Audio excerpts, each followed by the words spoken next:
Hello, welcome to Dirty Hands, Dirty Mouth. Good evening, friends. I am Juicy, and I am your dirty hands. And I'm your Dirty Mouth. And I'm your third wheel.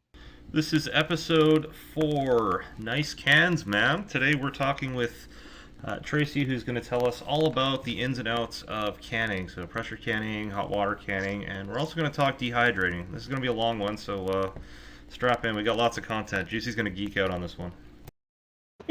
Nice cans indeed.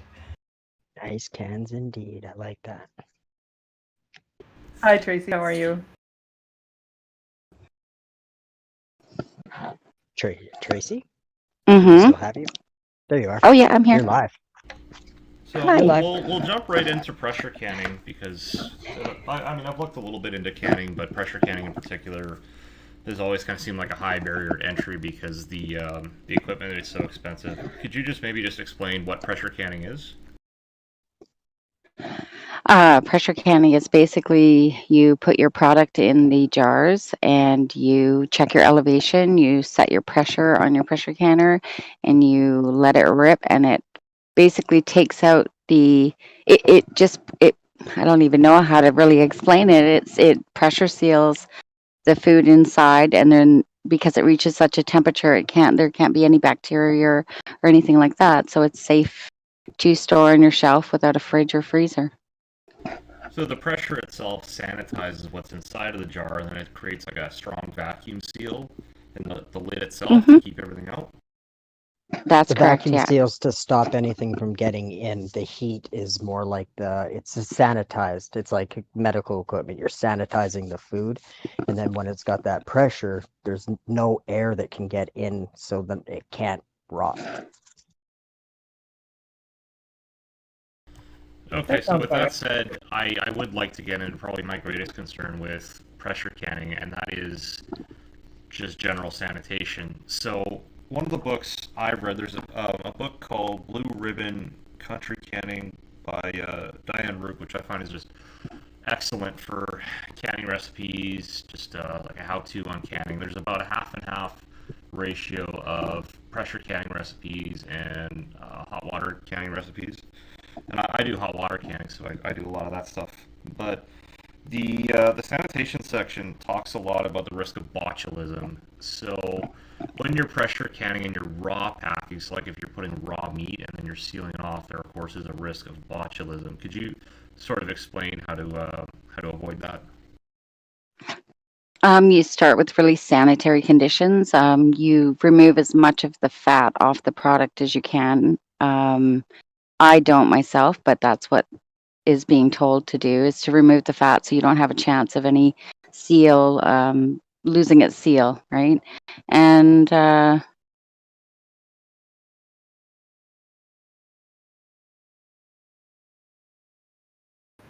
Pressure canning itself Uh-oh. will prevent the botulism. Did it go away again? No, You're we still can hear here. you. Okay. Yeah, I don't know where I was because my end went dead. Well, you were just mentioning how you were separating the fat if you were to follow more strict directions. You're separating the fat from the ingredient, but you don't always do that. Yeah. No, I don't, because it gives it a lot more flavor. Like I use my canned meat on a regular basis, so I'm constantly rotating my shelves. So they don't, like, if I was going to store something specifically for 5 years or whatever, I would make sure there was no fat in it, So just to lessen the chance. just quoting an excerpt from the book here. Botulism spores can be destroyed at a temperature of 240 degrees Fahrenheit or above, maintained for a specified length of time. This is achievable in a pressure canner. Yes. Yes. Okay, so how long Yeah. how long would you process the cans in the pressure canner if you were raw packing something? Well, raw pack or hot pack, it's the same amount of time, and it depends on the size of your jar. So if you have a quart size or 1 liter jar, which is the bigger canning jar that you can get, it's 90 minutes for meat. Seafood is slightly higher. I believe it's 90. I'm not sure. I'm not sure on seafood because I haven't done any yet. But for meat, it's 90 minutes for the large jars and 75 minutes for the half pints.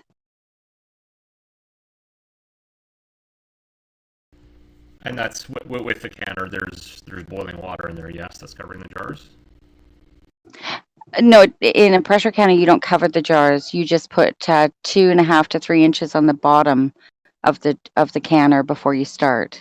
Okay, and then the steam is what's going to be sealed into the pressure canner, and that's what's going to do all the work. It pushes it right. in, and the seal itself just stops anything from entering in once it's done, and like the can itself pops. So when it's cooling down, and that's the pressure coming back in, and that's actually where the pressure is. If that doesn't pop, you know that there's a seal broken. It's imperative to get the temperature up right if you're going to last on your shelf for any amount of time. I do believe there's too much of a pressure too. Like I believe you can go too long. That's right. Yeah. Yeah. But if you don't get it to the proper temperature, then it's not going to be sterile. And if it's not sterile, then yeah, that's when all the bad stuff comes in. It's the most I pretty much know about it. That's only because it's the safety aspect. I was always worried about screwing it up, so I try to get that part of it right. Right, and then depending on whether you're doing a hot pack or cold pack. So if you're doing a hot pack, you would warm up the water in your pressure canner, not under any pressure, but you would warm it up. You would put your jars in, then you put your lid on, and you have to let everything you can vent, like steam out the vent for 10 minutes vigorously. And I believe that's creating some of the pressure. So when you put your weight on, then it stops the release and it allows the pressure to grow. Okay, That sounds right. Let's just sort of walk this through step by step then. So with canning, of course, you're going to start with some sort of jar, be it a mason jar or whatever, and probably the first step is sanitizing the jar. So what is your technique for sanitizing jars? I put them all in the sink and I fill it with boiling water from the kettle and I let them sit for about 20 minutes. I also do my rings briefly. They don't really need too much. And my lids, like my snap lids, I'll just put them in a bowl of not boiling but hot water just to soften the seals. Advantage to pressure canning is you don't have to go through the arduous step of sterilizing your jars. If they are washed and cleaned and rinsed and warm, you don't have to sterilize them. But for water bath canning, you have to make sure your jars are sterile. Correct, yeah. Is making my pressure canning a lot easier. I haven't really done a lot of water bath canning. I'm mostly pressure canning and dehydrating. Well, we'll get into water canning a little later because I do a fair amount of it, but that's sort of where my mind is right now. That's the way I approach canning. So just reading a chat from my friend Sherman. He says 120 salmon in a pressure canner. I'm not sure if he's talking about minutes. Yeah, that's what I thought it was. 120 minutes. Yeah, that's what I thought it was. It is 20 minutes. Yeah, 120 minutes. Yeah. Yeah. Yeah, my friend here, he's pretty much my mentor. He's teaching me lots and lots and lots of stuff. I can't be without him without learning something. So that's excellent. When you're doing stuff at for 120 minutes, all of the canning that I have seen has said to make sure you add an extra quart of water, just because it's going to go that much longer. That would make sense because yeah, the steam does come out. I know that on his it's just a weight that sits on and the steam comes out and it just bobbles back and forth depending on which weight you need, depending on where you are altitude wise. If you're in a different altitude, you have to change the weights. I don't know what the weights are for what altitude. I do believe we were using a 10 pound weight or a 15 pound weight. Not even sure. Well, my Presto came with a 20-pound weight, and when I first started, I called Presto to ask them, is that a bad thing? Because I don't need that for my altitude. I need 10. And they said, no, you just go off your gauge and still put the weight on, but it won't jiggle or release I mean, it does let a little steam out, but it won't do what it would do if it was a 10-pound weight. Yeah, and you'll Makes know sense. if your pressure is way too high, that weight will be rocking. That's right. I did my first pressure canning yet on Wednesday, and I luckily had Tracy messaging me, keeping me calm because I was nervous as I didn't exactly know what I was getting into, and I had the steam venting really high, and then I put the weight on the vent when it was time after the first 10 minutes, and then my gauge wasn't moving, and my gauge wasn't moving, and then all of a sudden it was moving, and it's like, oh, phew, okay, it's working. Yeah, it's a nervous type of cooking, that's for sure. You hear lots of bad stories. It I definitely don't know was the about that. I think once you get it, I think it's actually pretty easy. I did a second one today and I felt way more comfortable. Yeah, for sure. It gets easier. So what do you pressure can primarily? Meat. That's what I've been focusing on. It's funny because I said I hadn't done any chili. And then tonight my husband went to make dinner and he's like, oh, I want chili. And he came up with a jar and I was like, that's right, I did do chili. So anything with meat in it, soups and stews, and just like I have everything but seafood right now in my pantry for meat. Oh, that's awesome. hmm Yeah, my favorites are having turkey and ham because it's so easy if you want to make like a split pea ham soup. You just open a jar and it's already got the broth. You throw the peas in, your veggies, whatever you want, and you're done. You guys sent me a ton of pictures for today's episode. I'm going to start putting some of them up. We got Tracy's canning set up right here. Okay, I can't see anything just so you guys know, so you have to let me know. If you if you click on the link that I posted to the YouTube link and you just mute it, you can sort of watch alongside this and you can see what I'm posting. But anyway, this is the picture of your canner on the camp stove you said. Oh yeah. Yep, I use it outside. It makes it a little harder to adjust the temperature because it is propane, but it works great. What's the brand that you're using there? I think it's just called camp stove. You mean the pressure canner or the Yes, the stove? canner. The canner. It's a Presto. I've seen a lot of the All American brand here in some stores. I think it's made in the U.S. Yeah, I People seem want to like one. them a lot. Yeah. Yeah, they're really, really high end, nice. Juicy, didn't you Yeah, they pick one make up? really nice pots and pans too. Did not get an All-American. I have the same one as Tracy has. It's the Presto 23 quart. That's And where did you get them? I ordered it from Amazon. Yeah, and I bought mine on Craigslist actually. Yeah, you I can was find them on Kijiji every once in a while too. Yeah, Mhm. I was scouring all those sites and I couldn't find one. I was getting very impatient, so I just broke down. So the next picture Ye- is the the pork loin that you've got Mhm. canned in the broth here. Mhm. So it looks like you leave a lot of headspace on it, at least an inch. Is that by design? Um, Not really. A lot of the times when you do hot pack, you're not really cooking it all the way. You're just kind of browning it basically. And so you expect a certain amount of fluids and you don't always get it. So that's my bad. I could have added more fluid, but it's still preserved the same way. This next picture is your roast beef with your garlic, Mhm. and we've got looks like a nice thick layer of fat on top there. Yeah. I leave them in quite big pieces because I like to sometimes take them out That's and so grill good them. looking. They're probably because they could disintegrate a little bit in the liquid, right? If they were too small. Um, either it, Either way, the meat will be so tender. So even if you're throwing it into a stew, when you stir it, it'll break apart a little bit, but it still retains its flavor and it's good. So Yeah. you're saying that pressure canning is a way to actually tenderize meat? Oh, absolutely. You can take Oh, a tougher cut of meat and pressure can it, and when you open it, it'll be tender. Oh, that's some interesting. cases you can make it almost like a paste, and you can like push it at like a cracker or something. Take pieces of it off and put it on a cracker. It'll Right. flake Well, off really well.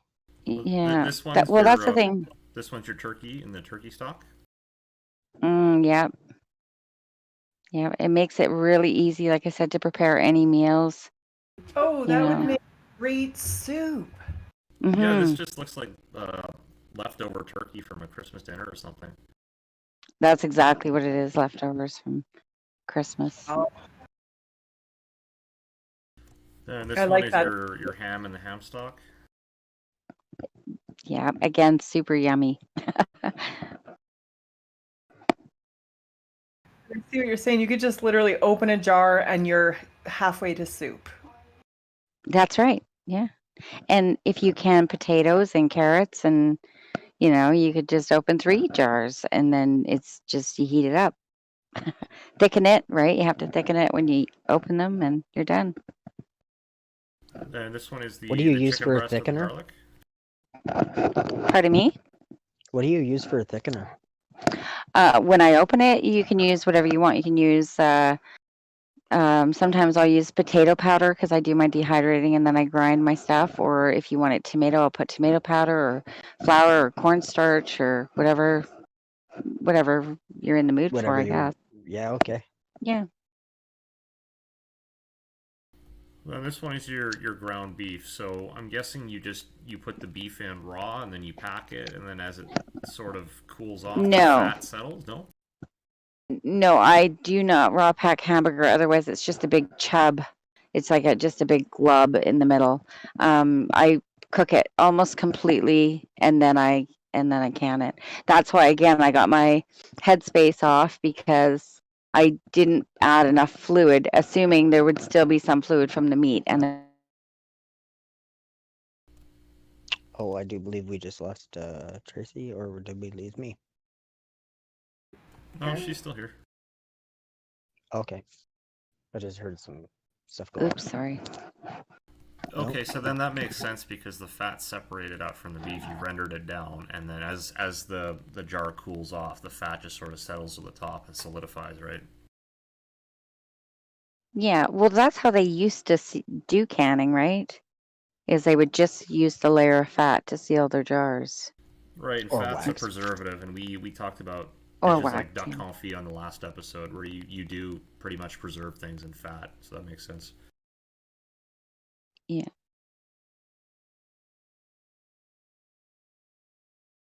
And you do pretty much all your canning with the pressure canner, right? Like even pickles, Yes. jellies, all that stuff. No, no. I think I did water bath for the jellies. Yeah, I did. You do jellies in water bath, right? I Yeah, believe. otherwise it would just cook. And same with pickles. Pickles are just Hmm. in the water bath. Otherwise, they would just That's right. cook. Fall apart. That's right. Yeah. I don't know anything about water bathing. Juicy here has been doing some pressure canning as well. So this is was this this is the stew, right? Yeah, those are roasts. I had a mishap and I brought out some roasts the other day and I seasoned them and browned them and then cut them up and put them in the jars and added some onions and carrots and peppers just for flavor. Nice. It looks like you got some red wine in there. That's yummy. Yeah, the red wine in the photo was unintentional. That is homemade wine in a Costco bottle. Yeah, I was gonna give you shit for that. I was gonna say, wait, you make your own wine? You buying the Costco shit? No, I just reuse things. You need the bottles to put it in. I shouldn't I'm say drinking Costco that shit because Costco actually has some decent wine from time to time. That wine isn't very good from Costco. I won't buy it again, but I do like the bottle. Well, then next up we've got your chili here. Yeah, the chili was a bit of an ordeal. That's 14 1-liter jars of chili. That's what I've been waiting for. And that was That my looks first really good. first attempt at pressure canning. I figured I'd do chili because my kids really like chili. Everybody in the family likes chili. I figured if I fuck it up, I'll put it in the fridge. We'll eat it, whatever. Exactly. But it did. I think it did really well. All of the jars have sealed. I when you pressure can, you have a little bit of water in the bottom. And if your jars are not sealing or you're having a problem, you'll find that like if I had opened my pressure canner and the water was red from tomato sauce, you'd know there was leakage from your seals. But the water, when I opened it up, was perfectly clear. So I figure I did pretty good. Also, if you Just as go a ahead. hypothetical here, if I wanted to take one of those processed jars and just pop it open, grab a spoon, and eat it, could I? Would it be safe? Yeah. Oh yeah, I do it all the time. So I'm guessing you sent some care packages with your old man for lunch? No, he's been at work for a couple weeks already, so he'll get to have some chili when he gets home, though. I mean, that would be pretty damn cool, just going to work and having like 6 of those jars in your locker or something, and then you just pull one with you when you work and then just chip away at it. I honestly wouldn't trust him to bring my jars home.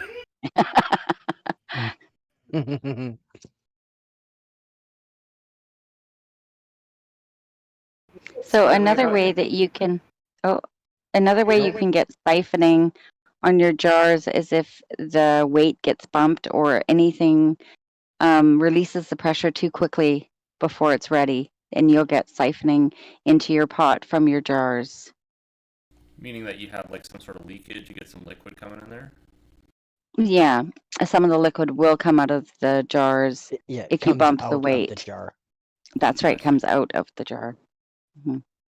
Our next photo is an interesting one. So Juicy's also been just dry canning dried beans. It looks like some rice there as well. I have an assortment of beans there. So Pinto beans. this is sort of a prepper technique then, isn't it? Because you're taking a product that would probably last you a couple of years and you're turning it into something that would probably last you like, what, 10 years? Oh, probably, yeah. And this is a totally different method. It's not done in the pressure canner. This is done in the oven.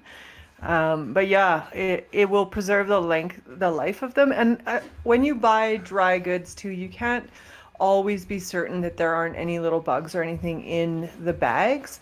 So when you do the dry canning, you're guaranteed to kill them. Doesn't that just leave insect corpses in your product there? I'd Protein. rather, yeah, I would rather eat the corpses than have the little insects eat my rice. But I thought it, you'd said before that you'd never eat the bugs. rather not. This is actually quite a long process. The pressure canning is fairly simple. Once you fill your jars, you put it all in the pressure canner and you turn it on, and it's about 90 minutes or 2 hours, depending on what you're doing. The dry canning is a lot more of a pain in the butt because you have to heat your jars, fill your jars, put the beans back in the oven, heat the jars again, then seal the jars, and then heat them up again. Dry canning, I think it probably took me 3 hours to do all 6 of these 1.5 liter jars. Yeah, that sounds pretty damn annoying. Here's another picture. Tracy's mentioned before that she saves old sauce jars, like the classical pasta sauce jars, and then pressure cans with them. Could you maybe explain how that works? Mm-hmm. It fits the regular mouth size snap lid right from the ball jar. And you can use the one piece lids they have as well. As long as they pop down, you have a seal, and you would just do the same thing and not tighten it all the way. So it can, and then the only difference is with the one piece lids, when you take them out of the pressure canner, you have to kind of give them a little bit of a tighten. So it's very That's a good similar tip. then to with the canning with the water bath canners, how you handle the Mhm. lids. Right. It's basically anything you buy in the grocery store that comes in a glass jar that has had to go through a pressure canning.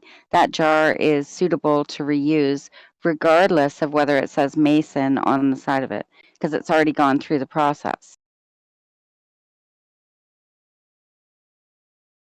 Hmm. So all your spaghetti sauces, like Alfredo sauces, those Classico jars. Yep. I reuse them all the time. Free jars. Yeah, Yeah, exactly. I like those too. We buy those a lot, so I think we just found our solution to the small jar. For things like And then, pickle jars, they're not necessarily going to be suitable for pressure canning because they don't pressure cook pickles. right, right. Well, the next topic I want to get into is the hot water canning, and I guess I have more experience here than most. Tracy, could you maybe just speak to what experience you do have of water canning? I've done the pepper jelly. I use my hot peppers from my garden. I think the last one I made was a red pepper jelly, and I used habanero and the bomb peppers, and then red peppers. And it's just you dice them up, you put them in a pot with vinegar and sugar, and I'm not sure if there's other ingredients because I'm just sitting outside. And you add your gelatin at the end and then you jar them. Make sure your jars are clean before you start. Wipe your rims, put your lids on, and put them in the water bath canner. And I believe the processing time, maybe 30 minutes. I'm thinking. Again, I don't have any of my stuff with me, so I apologize. Now, is it gelatin or is it pectin that goes in the jelly there? Pectin. Yeah, pectin. Okay, that makes more sense.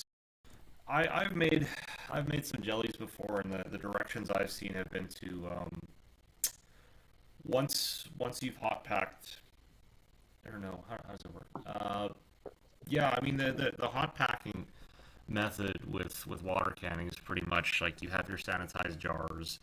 They're hot, they're ready to go. Like you just invert them on a towel so they kind of dry off, and then you have your lids in just some warm water, just chilling out, ready to go, and then you have your hot ingredients, and then you pack those into your hot jars, and then you put your lids on, and then you put your screw tops on, just hand tight, and then that all goes into boiling water, and you have to have enough water to cover the jars by 2 inches, and that goes at a vigorous covered boil for 10 minutes.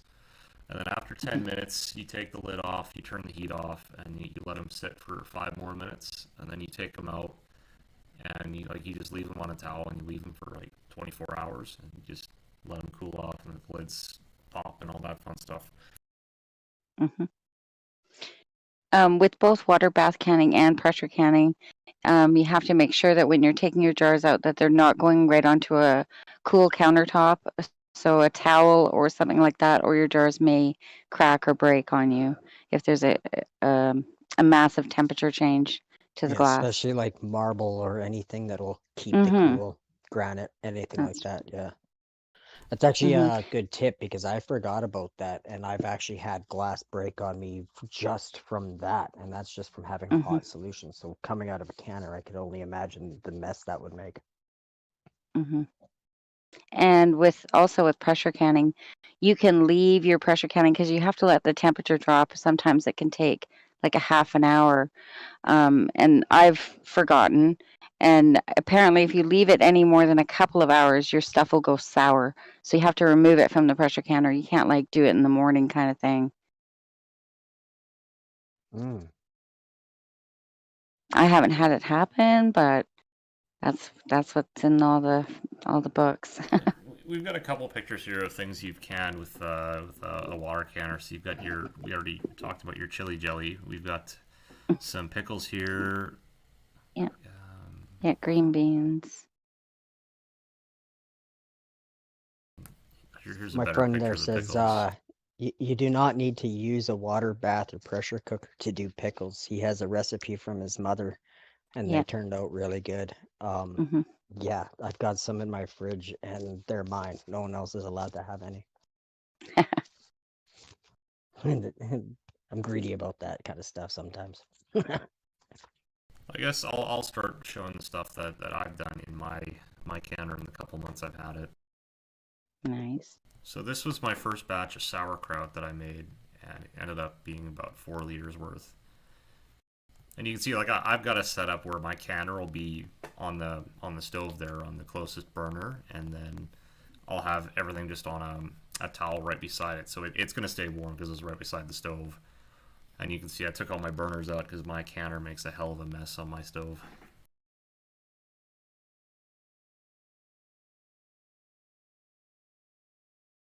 Here we've got If I some, like sauerkraut, I'd probably like that picture more. yeah. Here It's we've got like some pickled that's a pumpkin, second. Oh, nice.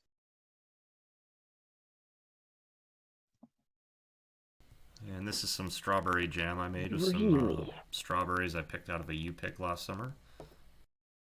Hmm. And you can see here I've got a nice jar lifter I picked up from an antique store in town. A lot of the stores sell these crappy like plastic jar lifters, but this one's metal. It's nice and sturdy.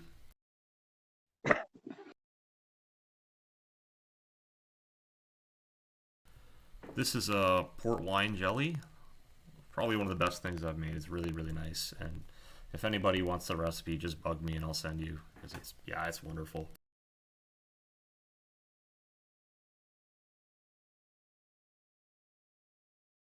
And I'm gonna post some pictures of a cranberry jelly I made for Christmas, and I'll just sort of walk people through the jelly making process. So I had a bag, I think it was like a 5 pound bag of frozen cranberries, and I just thawed them out in my refrigerator, and then I pulled them out.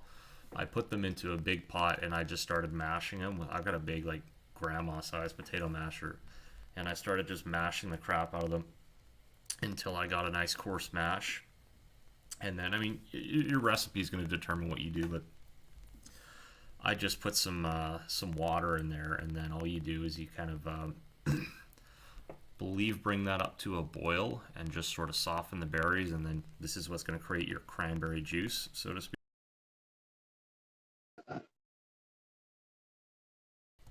And then what you do is you strain it out. And I guess the classical way of doing jellies is you strain out your mash through a cloth and through a sieve, so it gets all the particulates out, and that's what I did. I ended up just straining it out overnight in my refrigerator. I guess that's the procedure, is you have to let it strain out overnight, and you can't disturb the cloth, you can't squeeze it, or particulates are going to get in. I'm sure Tracy's going to disagree with me on this one. This is just what the books say, so I do it and it works. And then here's the final result. So once you have the strained juice, you put it out in the stove. You put some sugar in there, and then this one I didn't actually add any pectin because cranberries have a lot of natural pectin.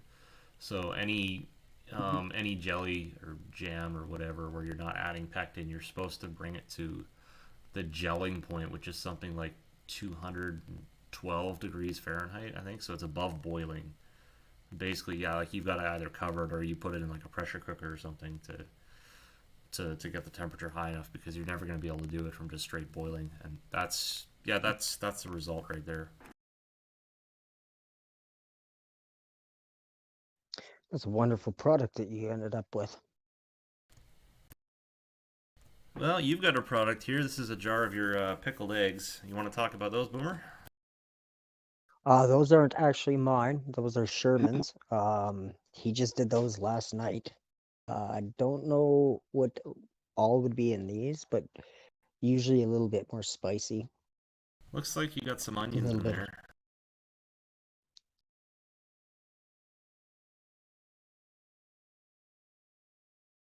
And yes, it's a decent sized jar, so the canner fits that just nicely, I guess. Uh, Everything so far has turned out wonderful, so I'm excited to try these.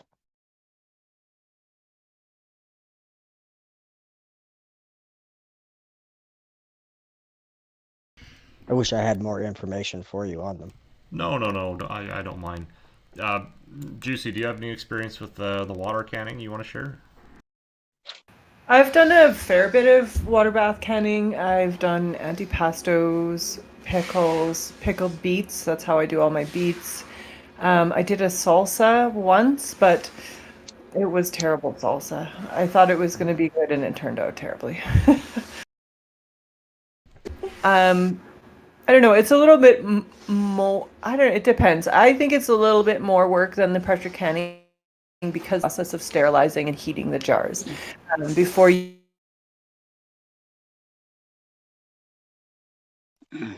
fill. But it's an enjoyable process anyway. We really enjoyed doing the pickled beets last year. We probably got 24 jars of pickled beets. They worked out really good. I did some spicy and carrots.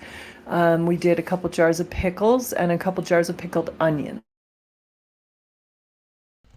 Yeah, I've had a lot of luck with my water bath canner. I've done probably like 6 or 7 jars of pickled carrots. I did 4 jars of pickled shallots. You saw the 6 jars of pickled pumpkin, and I've done all the sauerkraut. I've actually got another batch of sauerkraut that's going to be coming out of the crock on the 8th, and that's by weight, it's about 17 pounds of cabbage and carrots. So I'm pretty excited for that, and I'm actually going to start on a new batch um, soon.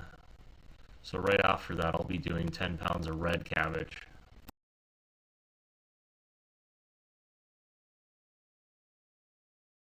Red cabbage into sauerkraut? Yeah, red cabbage sauerkraut. I've seen a couple of pictures, and it looks pretty interesting. Yeah, that would be good. On my short list of things I don't like, sauerkraut's up there near the top. Well, I think you're going to be pretty high on my short list of people I don't like. I got tricked into eating it, and I never could get over it ever again. Now, if you've ever had Wrecked my if you've had pierogies. cooked sauerkraut, it's different. It's sweeter than just straight up sauerkraut because it kind of loses its sour flavor as you cook it.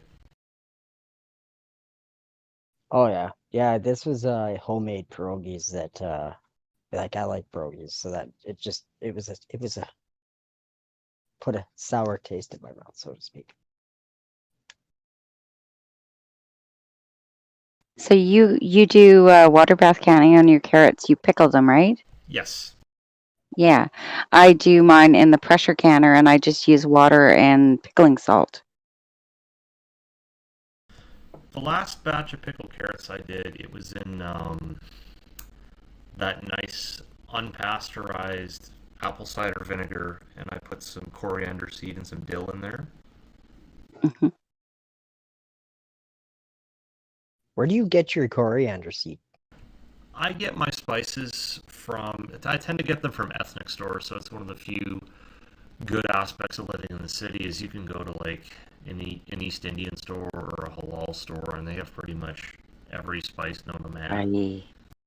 Yes. Yeah. So in your case, I mean, you could probably just go to the nearest city and find where all the East Indians are, and I'm sure they'll have lots of spice stores. Is honestly, man, spices in the supermarket are so overpriced. It is ridiculous. You pay way too much for spices. Yeah. And And it, it's it really doesn't rare to get coriander. it doesn't have to be an East Indian store. You know, it could be like Chinatown or something. I haven't found a reliable place for spices that wasn't an ethnic store, which is a shame, of course, because you know if you're in a small town or out in the country, you're going to want spices too, and they're just for whatever reason they're just expensive at your standard stores. I guess because they don't have a supply chain going or whatever it is. Bulk barn. Yeah, Bulk Barn's not bad. That's a good point. Bulk barn has actually really great prices on all kinds of stuff, and you'd be surprised they carry so much shit. Makes you wonder how long you're gonna have that though, with everything going on. It's amazing if there's even allowed to go in there. Well, I And they noticed make you. what Superstore did, which was smart. They actually just put all of their bulk products in portion bags, and then they would sell those. Oh, Popcorn's that's still actually a really good operating. idea. They're still operating as normal, but they want you to sanitize when you come in the door, and I cannot use hand sanitizer. I don't use hand sanitizer. So they offer me these little plastic gloves, which I'm happy to wear. I don't mind wearing your little plastic gloves in the bulk store. That's fine. But they have a huge selection of stuff. They've got everything, and they've got popcorn seasoning and tea and coffee and honey and you name it. Yep. Well, I'm actually pretty bigoted against bulk barn because I had to. What was I doing? I bought a bunch of almond flour because I was going to make macarons. And then I bought it, and I'm talking to my buddies at work the next day, and my sous chef says, "Hey, you could go to Costco and get almond flour for half the price." I'm like, shit. So I'd never even opened the bag. I take it back to the bulk barn. We're like, "No, you can't return it." But I haven't even opened it. Here's my receipt. No, you can't return it. And I got pretty mad at them, and I just said, "I'm never going to bulk barn again."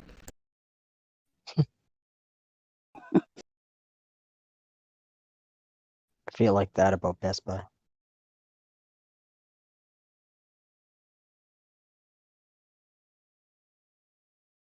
Yeah, I think they actually have one too. I found one in Cameras, I think.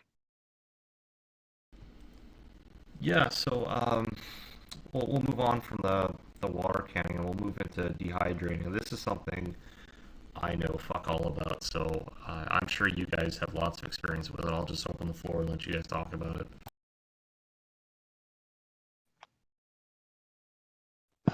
I don't know a lot. I just got a pressure can or a dehydrator this year, so I spent the summer learning that. I use a new wave for dehydrating. I don't know if you've ever seen one of those. It's like a little What is round, it? uh, has like an infrared and a conduction heater, so it swirls the air around, and you can lift up the lid and put a brace in there. And what it'll do is it'll extract all the moisture and send it out. You Oh, can have different layers of it. You can cook a whole turkey in there, or roast in there. It does actually make really, really good food, but it's one of those items that kind of just sits inside the shelf until it's used. And I don't use it very often because I still like slow cooker for most of my meats.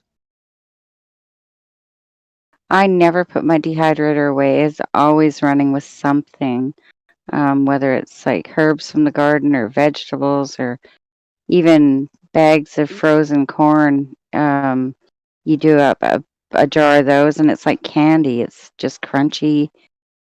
I dehydrate meat. I dehydrate leftovers from dinner, like my spaghetti and chili, and then I'll dehydrate it and then I'll grind it and I'll put it in jars in a powder. Um, I do that Wow. with my chili. What's that? Oh wow, I didn't know you could do that. I make the one of the major reasons we got our dehydrator was because the kids love fruit roll-ups, those fruit leathers or whatever. Hmm. And Hmm. over the summer, I thought, well, fuck, I can make those. Yeah. They're actually Hmm. really good and super easy to make. Like a banana, two apples, and some Saskatoon berries in the blender, and you just spread them out on the little trays that they have, and the kids love them. Hmm. I've seen recipes for fruit leathers that just use the oven, like a low oven, say like like 150, 160, 170 Fahrenheit. Yeah, you can dehydrate it in your oven as well.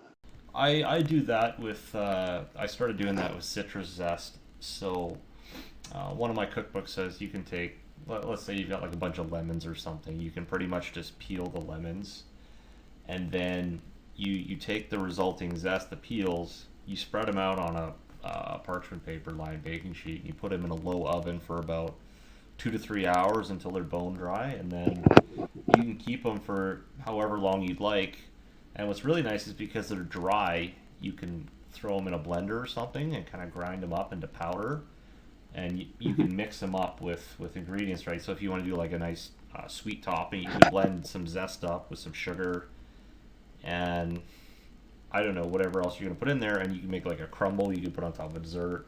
Or what I did was I took the dried zest of 5 lemons, and I put that in 750 mils of olive oil, and I let that sit for a month, and then I had lemon oil, which was really tasty.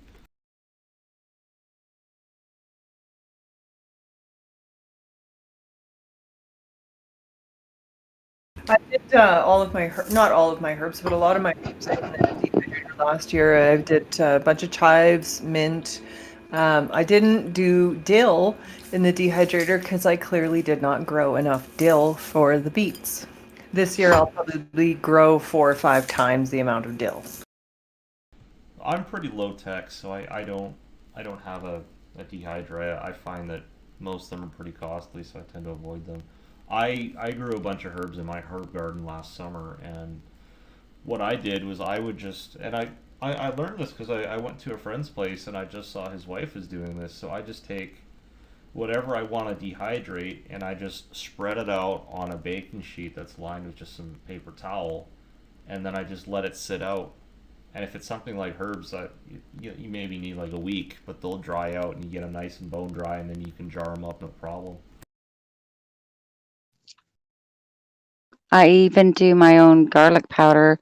But the one thing is with garlic and onions, you want to put your dehydrator outside. You don't want to put it in your garage because it'll stink. But it makes such a beautiful product, way better than anything you can get at the store. You use less. And yeah, you can do it with anything really.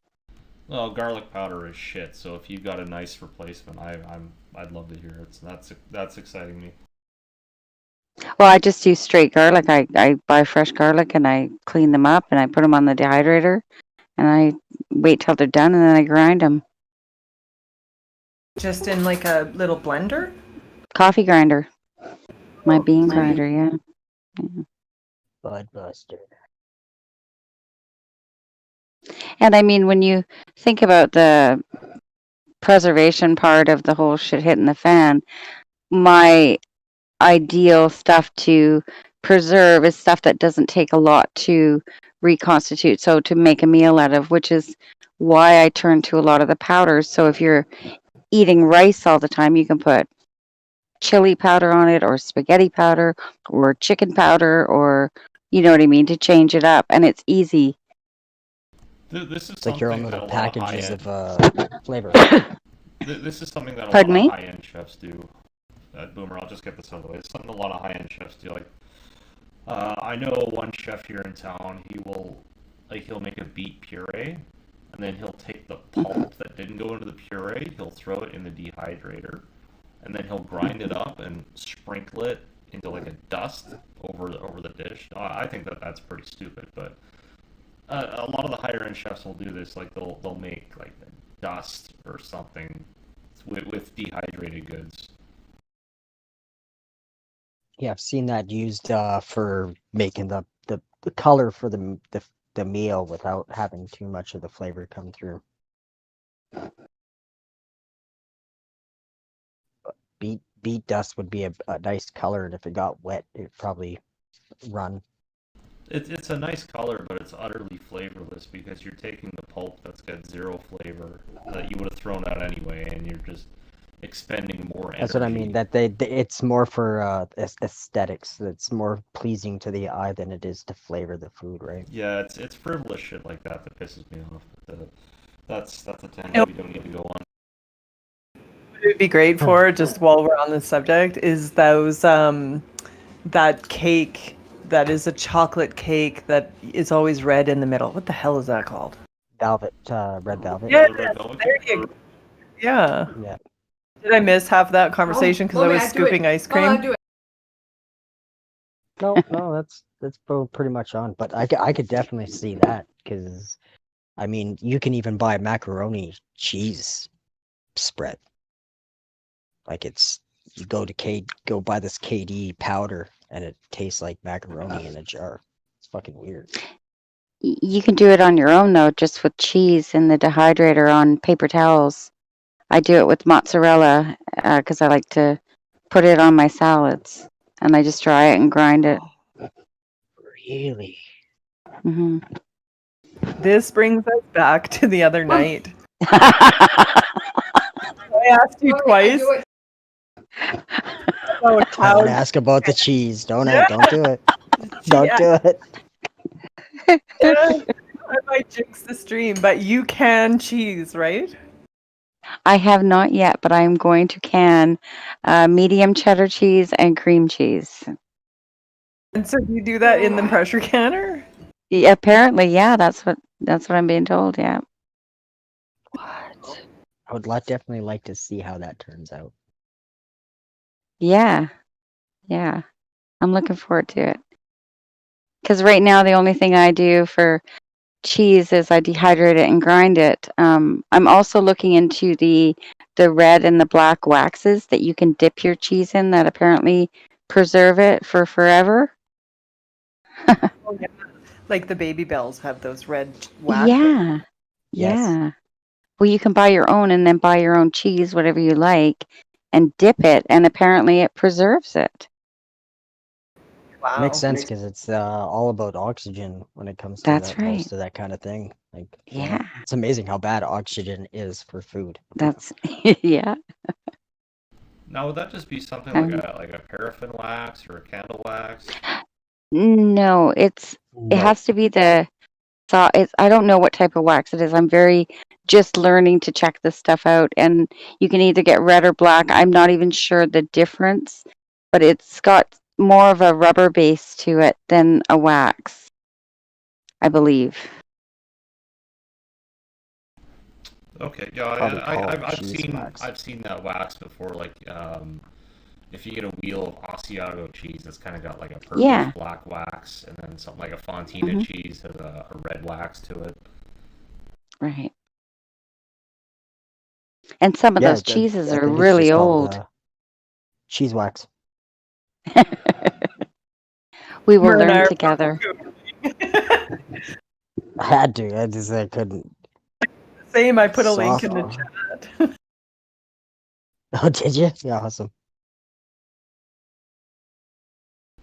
With that said, Tracy's got some interesting stuff she does. So when you're dehydrating, or excuse me, vacuum sealing, you've got a special little Yeah. setup here. I'll pull it up. Yeah. So you It's say you've got a go ahead. brake bleeder here Yeah. that you hook up to And your sealer. no, so I take the hose that comes with I don't know what they call those cups that go on top. You get them from Food Saver. So normally you would hook it up to your machine and it would suction out the air until it was done and then it would stop. What I found that if I was doing powdered stuff, I could put a coffee filter on top and it would still kind of suck through my machine, which ruins it. So I wanted a different way of removing the air.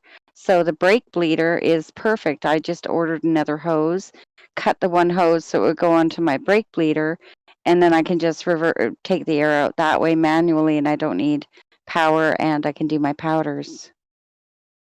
It's a fantastic tool. I love the idea of using that because, yeah, it's ingenious. It really is. I actually found through Rain Country. She's another YouTuber that does amazing preservation of everything and also does herbs and tinctures and medicinals and everything. So that's where I found that technique. And you sent me a picture of your Food Saver here. I've got it up right now. But this Food Saver is your vacuum sealer, and then what's in front of it here? I don't know. I can't see the picture. Is it it's the tops that go on it? Yeah. Just the box. Yeah, I can't see it. What did I have in front of it? That top you've got, is that what you hook up to the hose with your brake bleeder? That's correct, yeah. Oh, okay, I have that's making sense now. Yeah, so I have one for the regular mouth jars and one for the wide mouth jars. So you've got your food or whatever in your bag, and then you hook up the brake bleeder to the tube to the top, and then the top goes on the bag, and then it sucks the air out? No, it's just for jars. I mean... Oh, for jars. Okay, never mind. Yeah. That piece goes on top of the jar, and it sucks it out from underneath the snap lid, right? Until it seals. Right. Okay, that makes sense. Does it pop? hmm Well, I mean, Really? sometimes you hear it, but very rarely do you hear it. But it Yeah, sucks it's in the not place. fast enough, I guess, because you're going slow one squeeze at a Yeah, time. yeah, yeah. Even when I use the machine, I don't hear it pop, but then the machine's quite loud, so that could be it.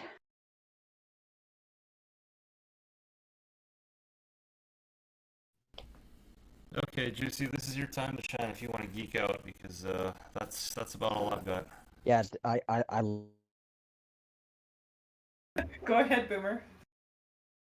oh, no, I'm good. I want to hear you geek out. I don't know what I would geek out on. I've got a food saver too. I use that for, like, I'll dehydrate my herbs and then put them in the food saver bags and then throw them in the freezer. Last year I actually did quite a few, which I really like, is ice cube trays with herbs and coconut oil. Because coconut oil stays solid at room temperature, but if you put melted coconut oil and herbs into ice cube trays and then freeze them, and then I put them all into a Tupperware container, and then when I go to make an omelet or fry up some hash brown potatoes, I'll throw in a couple cubes. Some of them I put crushed garlic in and the chives, which kind of makes nice seasoning oil for frying things up. I would like a copy of your hot pepper jelly recipe. Oh, yeah? Yeah. I will definitely find it for you. Yeah, my You can daughter, send me a copy of that too. yeah, my daughter eats that stuff like crazy. I can't keep them in the house. Yeah, me too. Our family goes through tons of it. But I'm sure when And you're I'm making it yourself, it's a lot cheaper too. It's like $6 a jar. Oh, hello. Yeah, exactly. They want so much for it.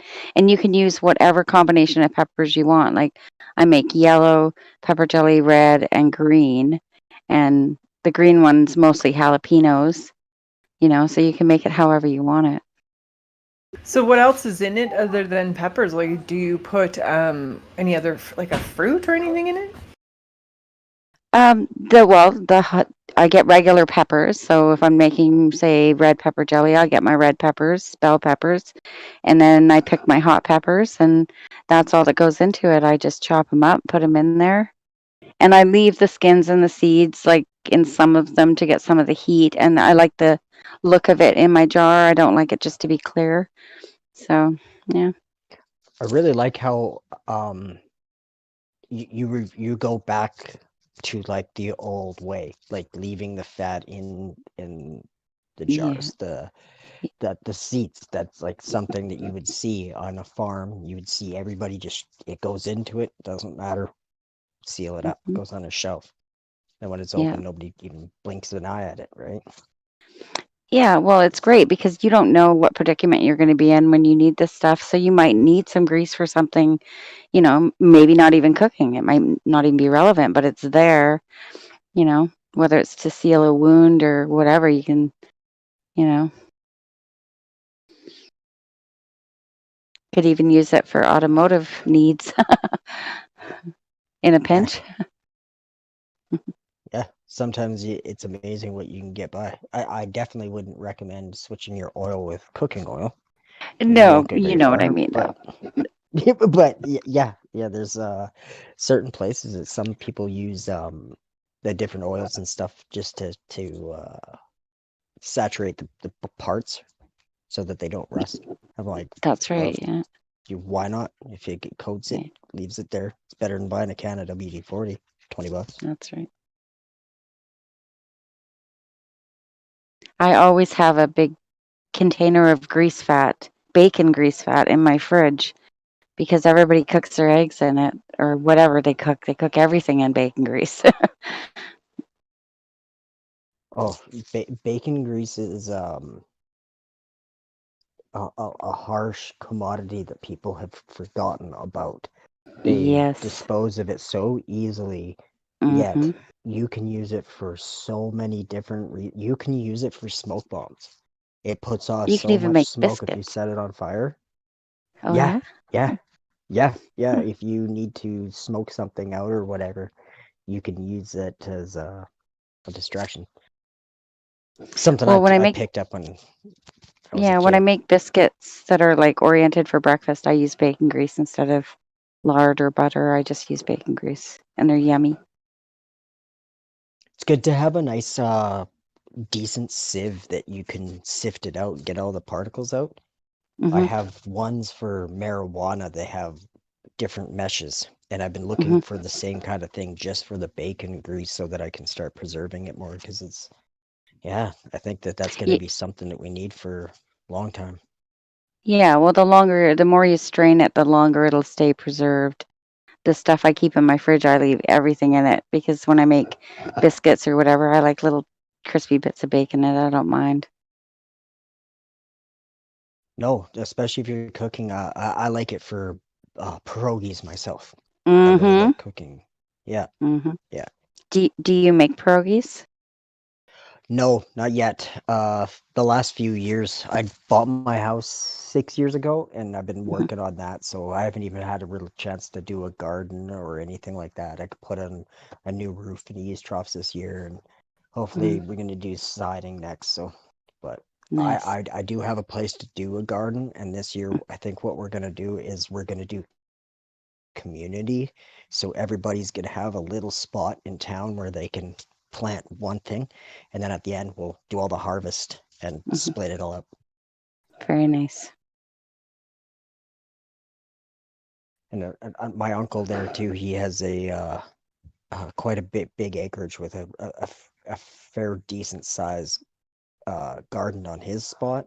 And then Hmm. down the road, say another kilometer and a half, is another giant garden on another Hmm. acreage. Hmm. So it's wonderful to have all of that access. So hopefully this year we get a chance to put it all into use. Hmm. And with gardens, it's constant. Like the more you pick, the more you grow.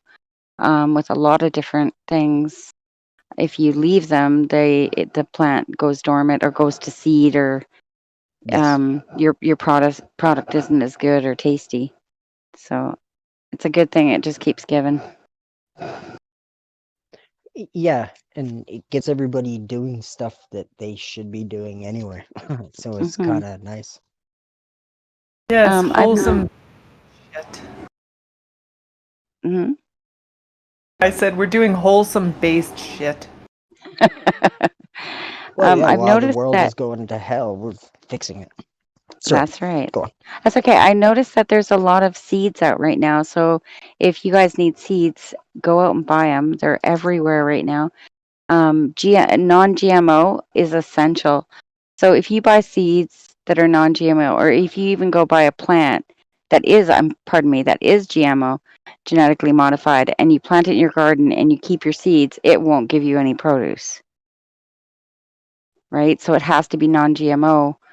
I try to keep seeds off everything I grow, tomatoes, cucumbers, zucchini, everything, because then you can just use your own seeds. You get lots of seeds out of your own plants too, way Oh, more for sure. than way more than what you buy. Hmm. Yes, and you can do your own judgment on them. If you don't like the plant, you can destroy those seeds. So you're not growing it or put them away. Like if you really don't like something, you have the opportunity to check it, and then the next year you don't have to grow that. Versus going to buy a bunch of seeds and then you're like, oh, well, those didn't turn out. So we just got our first donation from Mr. Corporal Pumpkin Launcher. It says, "So glad to see this taking off, friends." He gives us $5. Thank you, sir.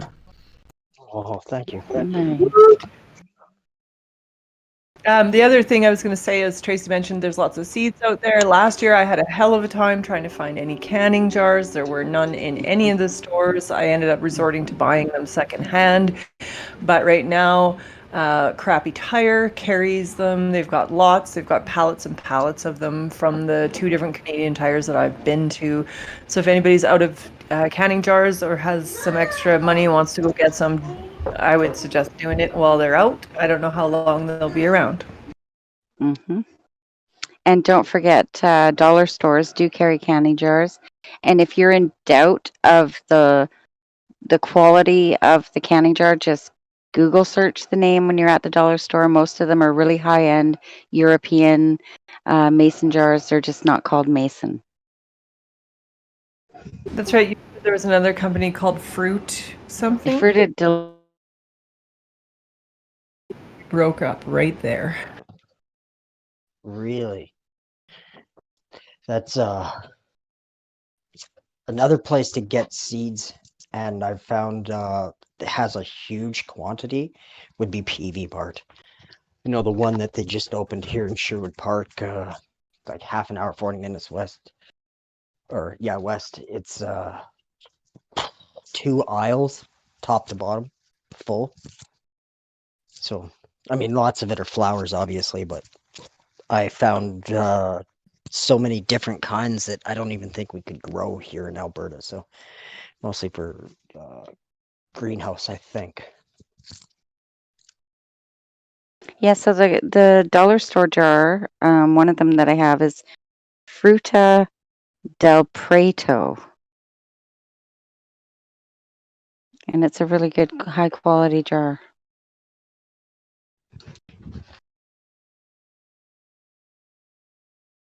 And what was it? I think a 3-pack was like $1.50 for 3 of the 500 ml jars. Oh yeah, that's not bad. Yeah.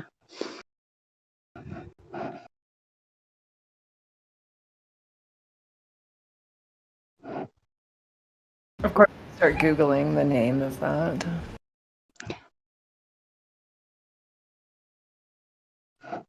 Oh, you've already got your greenhouse, little greenhouse going up. Who, me? Yeah, I think you sent me a picture of that. Sorry, Mm-hmm. guys, I didn't want to make all that noise in the mic. I was on mute. This has been a wonderful episode again. I mean, it's really awesome getting all this knowledge wrapped up on these things and seeing this thing kind of take off. Even if we only get a few people watching, it's a few more people that have that knowledge. Yeah, this year with my gardening, I am going to be focusing on different herbs to really, because, herbs and spices, again, in that situation, you're going to want some flavor on whatever you can. And if there's more than one use for it, that's all the better.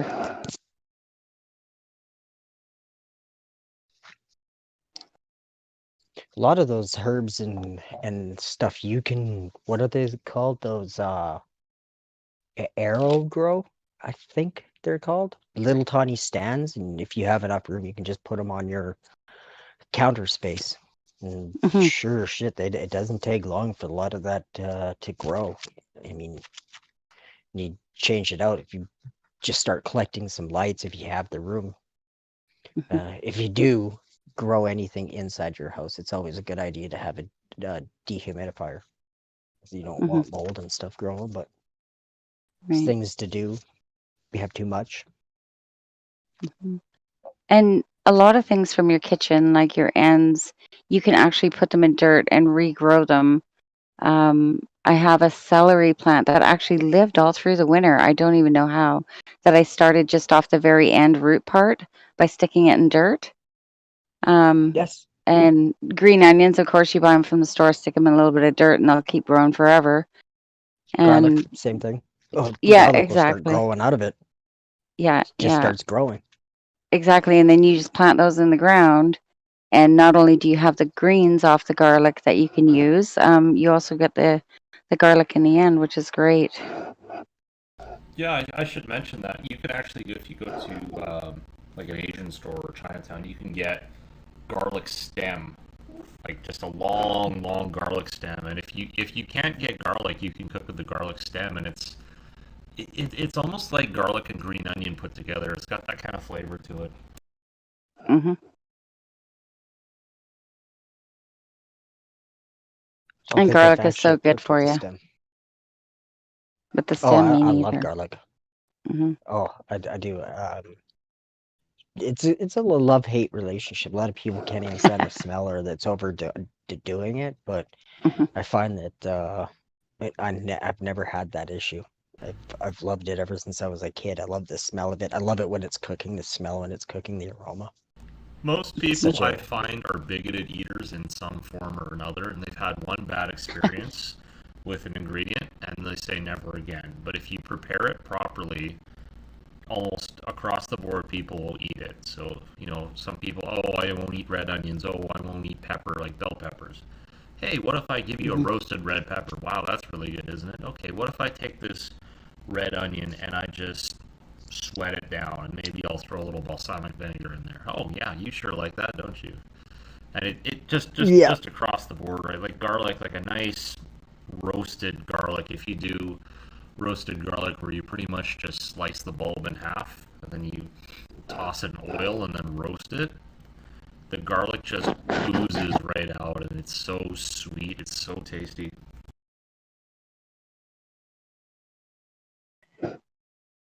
Just want to mention too that the Entropy has been having difficulties. You can't watch it on Entropy. Okay, I'll comment on that. So this is actually something that dates back to our first episode.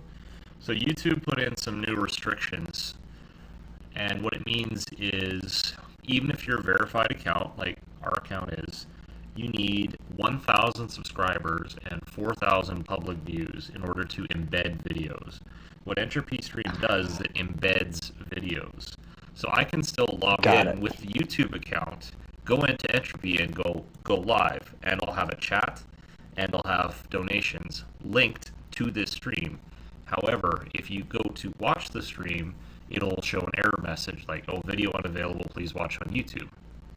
So that's the problem we're dealing with right now. The recent restrictions that pretty much came in right around the time when I created this account. So guys like Dubs and Rage, they don't have this problem because they have old accounts. Yes. And because all of our videos are unlisted, we don't get public views. And even if we did, I mean, we've got like 35 subscribers right now. It's going to be a long way to 1,000. And I don't really plan on getting 1,000 subscribers, so we just have to sort of wait for Entropy to find their own solution, so we could just stream right there. But what I also do is I record every stream onto my computer and I convert it to an MP3 file, an audio file, and I upload it to a site called Anchor.fm that hosts podcasts. So we are also an actual podcast, and I can post a link in the chat to where you can find our episodes as a podcast. You can listen to it that way as well. It's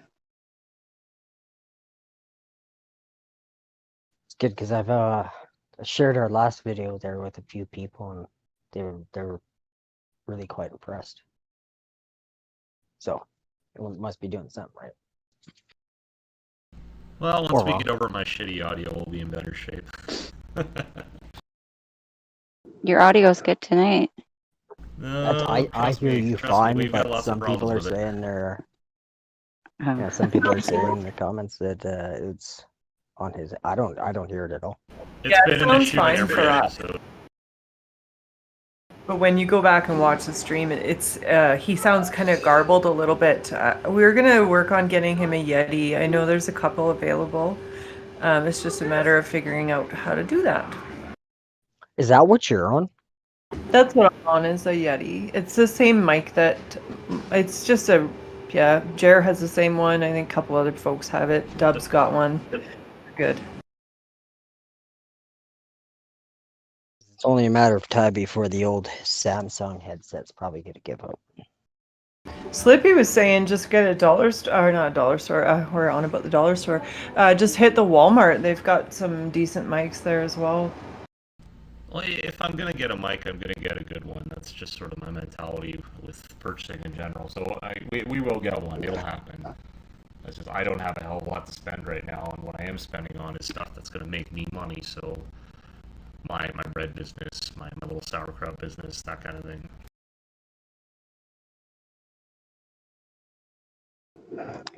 Yeah, Slippy also said we should crowdsource you one. Maybe that would work. There you go. Yeah, I guess,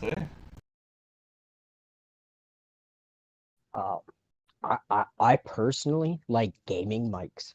A lot of the if you are gonna buy a decent one, I don't know if the Yetis are gaming mics, so to speak, but they have great noise cancellation, and that's where a lot of gaming mics have, because people have their blasting stereo with all the gunshots and stuff like that going on. But when you're talking, the people in your chat don't hear that.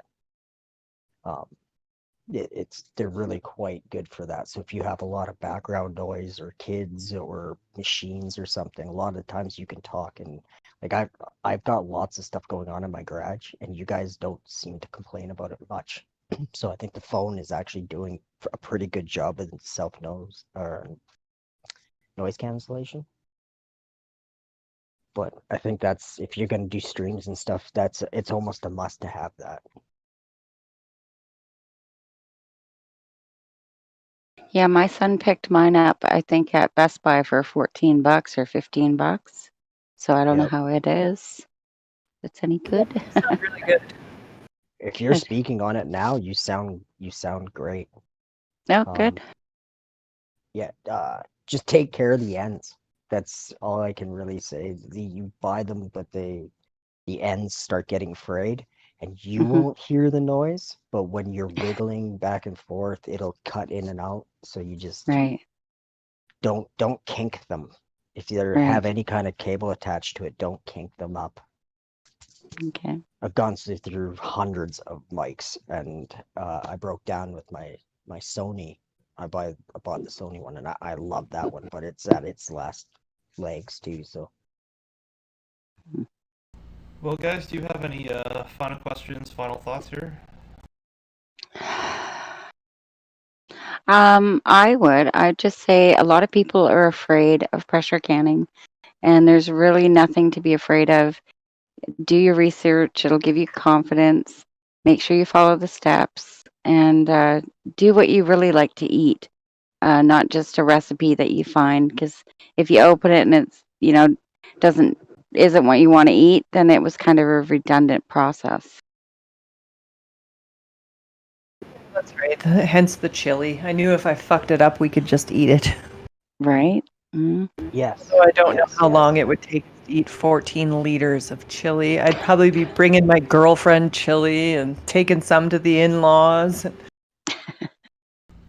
I could really I could like go the through idea that of making in your own 2 weeks foods. tops, probably a week and a half. Phew, that's a lot of chili. That's why we do this in our own homes. You have to not have any company for 2 weeks, chef. Yeah, I, yeah. I go through a kilo of peanut butter and 4 liters of milk a week, and that's just me. Yeah, Wow. that's not beans. That's because you're so tall. You need all that energy just to keep yourself moving. I like being small. I don't need nearly that much energy. Another advantage to being a shorty. Yeah. Yeah, Yeah. this doesn't get mentioned often enough. You know, you work with me, the same job, you get paid the same amount of money, but I eat twice as much as you. Yeah. Sounds like a Unless you I'm working, problem. then I eat a lot. Like, my wife was like totally shocked at what I have for. I have a big cooler, like you would take to the beach kind of cooler. That's my lunchbox from when I'm working on the rigs, and it's filled every day. I fill it full, and every day that I gotta fill it up again the next day, because it's, yeah. Yeah, You fuck only you, get Boomer, to and your eat when you fucking have short to. privilege. Fuck you. Fill your pockets full of granola bars and Nutri-Grain bars and make You must think sandwiches you're and so great never walking into things and giving yourself a headache. I wish that was true, but being a millwright, I get stuck into a lot of bad places. And here's the downside of being small. When you're working on the rigs, guess who fits everywhere? Yeah, yeah, it sucks. You're the guy who goes down in the tanks, and I'm like, I let my confined space go, and they made me go do it because they're like, you're the only guy that fits in some of this stuff. I said, yeah, but my confined space is, well, you have to get in it. Nope, sorry, no confined space. They're like, damn it. They actually paid for me to go get it done so that I could go back into the tanks and do what I had to do. I'm like, Yeah. Sorry, guys. Guess it's up. Um, Well, guys, that was a fun episode. Tracy, thanks for coming out. We'll probably have to have you back at some point because you know a shit ton about gardening and other topics. Thanks for having me. Yeah, yeah. Yeah, if you're on Discord, yeah, you're obviously on Discord because that's how we were talking today. Mhm. We'll have to friend there because I think I want to get some recipes and see some more stuff. And if I'm out that way, maybe I'll stop by. Do lots of traveling if I can.